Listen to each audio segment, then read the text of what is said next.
परिवार ने कहा है कि सुशांत की हत्या हुई और आखिर सुशांत जिस कमरे में थे, जिसमें सुशांत की मौत हुई, उनकी हत्या की गई, उस कमरे की चाबी किसके पास है? सुशांत के कमरे की कीज किसके पास है? सुशांत के कमरे की चाबी किसने छिपाई? आखिर सुशांत के कमरे की चाबी जब थी तो आखिर ताला क्यों तोड़वाया गया? सुशांत के कमरे की चाबी से खोला जा सकता था गेट, आखिर गेट खोला क्यों नहीं गया? गेट क्यों तोड़वाया गया? सुनिए जरा सबसे पहले सुशांत सिंह राजपूत के पिता के वकील विकास सिंह को। कल हमारे प्रेस कॉन्फ्रेंस के बाद सीपी मुंबई ने शायद ये कहा कि उस समय प्रोटेस्ट नहीं किया गया कि हमने क्या लिखा है। हमारा कल का प्रेस कॉन्फ्रेंस बड़ा स्पष्ट था कि हमने उस समय प्रोटेस्ट ये किया था कि ये मराठी में नहीं लिखा जाना चाहिए और मराठी में लिखा जा रहा है तो हमसे साइन नहीं कराना चाहिए। लेकिन उस समय हमको ये नहीं मालूम था कि जो हम बोल रहे हैं उसके अलावा कुछ लिखा कुछ और जा रहा है। वो तो हमको पता कैसे चल सकता था जब हम मराठी जानते ही नहीं है, परिवार वाले जब मराठी जानते नहीं है। सुप्रीम कोर्ट ने भी जब हलफनामा डाला मुंबई पुलिस ने तो उन्होंने सील्ड कवर में दिया। अगर इतनी अहम बात उनके पास उस समय थी तो सील्ड कवर में क्यों दिया? अंग्रेजी में देते, हमको भी देते, हम बताते सुप्रीम कोर्ट को कि ऐसा हमने कभी स्टेटमेंट नहीं दिया है।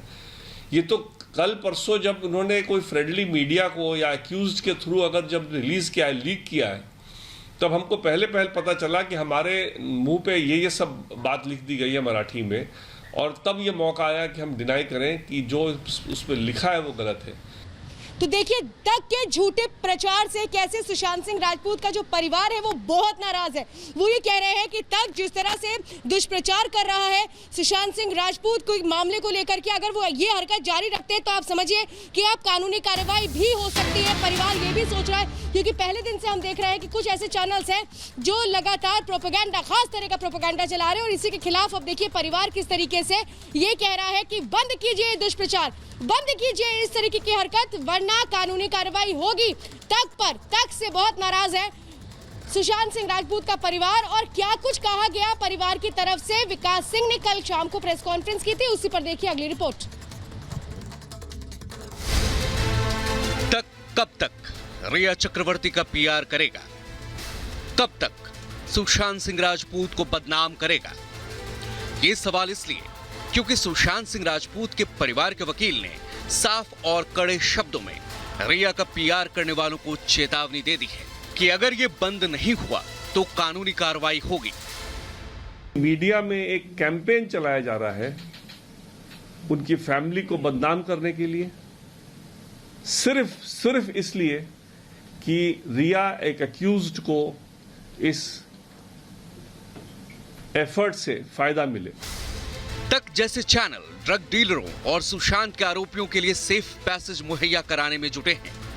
उनकी पूरी कोशिश सुशांत और उनके परिवार को बदनाम करने की है ताकि सुशांत के आरोपियों पर आंच ना आए। लेकिन सुशांत के वकील ने साफ कहा कि सुशांत की जिंदगी में रिया चक्रवर्ती के आने के बाद ही सुशांत की मानसिक स्थिति खराब हुई। एफआईआर में बड़ा स्पष्ट लिखा है कि सुशांत सिंह राजपूत की मानसिक स्थिति बिल्कुल ठीक थी 2019 तक। एक आध पहले कोई घटना छोटी मोटी हुई होगी लेकिन उससे कोई उनके मानसिक स्थिति में कोई फर्क नहीं था। 2019 में रिया उनके जिंदगी में आने के बाद उनकी मानसिक स्थिति खराब हुई। बता दें कि कुछ चैनलों ने सुशांत सिंह राजपूत को बदनाम कर आरोपियों को बचाने की मुहिम चलाई है। वो दिन रात सुशांत के खिलाफ झूठ फैला रहे हैं। तक जैसे चैनलों को सुशांत की फैमिली के वकील ने साफ चेतावनी दे दी है कि अगर ये बंद नहीं हुआ तो कानूनी कार्रवाई होगी। Bureau report, Republic Bharat. तो देखिए रिया चक्रवर्ती